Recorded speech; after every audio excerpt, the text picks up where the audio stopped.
The 1 millionth session of the Geniocracy of Elenia had begun.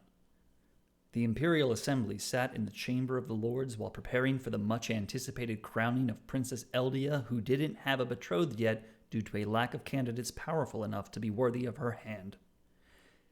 It was said that after 1,000 years, if the princess has yet to find her equal in a marriage, the princess shall be crowned Empress of all 7 upper realms of Magnola. It was a session that was much anticipated by the princess, who had yet to become a sovereign. Excited, the Princess Eldia kicked off the session with an insult to the disgusting pigmen sitting in the 1 trillion of rows above her. "Ha! I knew you man-pigs wouldn't be able to find any man worthy of my magical prowess," she scoffed. "No man is worthy of my hand after all." "No, Princess," interrupted the Speaker of the Assembly. "We were actually able to find a man worthy of your hand." "What?" she scowled. "How dare you engage in humor of such poor taste?" "I am not jesting, I am afraid. Here's your betrothed." The Speaker lifted a live pig into the air and made it explode. Inside of it was a thin slice of bacon that crystallized into a white orb, which was animated by a reality several realm-folds away. The white orb showed a very dusty apartment, inside of which was a very lazy Korean man with severe muscular atrophy giggling in front of the computer screen while browsing a writing subreddit. Unbeknownst to him, his graphics card was about to die on him because there were several patches of dust encrusted onto it. "How dare you suggest this excuse of a human being as my betrothed?" She scowled, furious at the pigman. "But look at all that dust," replied the Speaker. "It's like snow during the summer. His apartment is constantly snowing dust. He still didn't die of lung cancer somehow. How incredible is that?" "You still dare jest before me?" she asked. "Jest before the future Empress of the Geniocracy of Elnia?" "Princess, I beg of you to look at the orb more closely."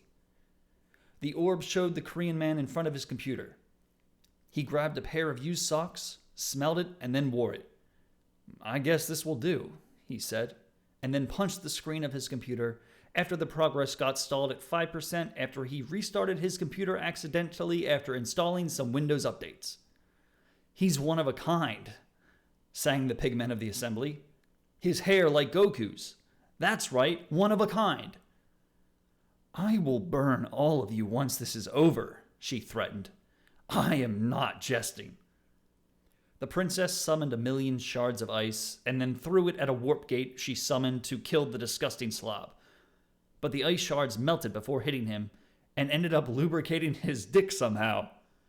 The Korean man touched himself, noticing a sudden increase in moisture inside his foreskin. "Oh shit, it's moist again," he said. "How?" she asked. "How is this man still alive?" "His autism is off the charts," the Speaker replied. "His autism is only exceeded by his delusion of hallucinating blowjobs. His delusion is so great that it warps the reality around him, allowing him to stay indoors in this dusty, radioactive, biohazard mess of an apartment. Look closely into his eyes, and perhaps you will see a glimpse into the future."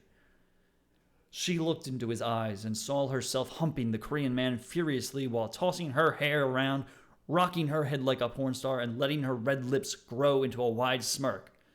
"No!" she screamed. "This can't be real!"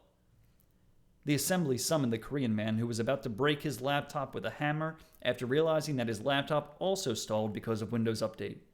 The dick of the Korean man merged with the princess and then got ejected into his world because of his magical penis rejected a world without hentai. The Korean man looked down on his fully erect penis and started giggling by himself. "Oh shit, I am hallucinating a blowjob again," he scoffed. The end.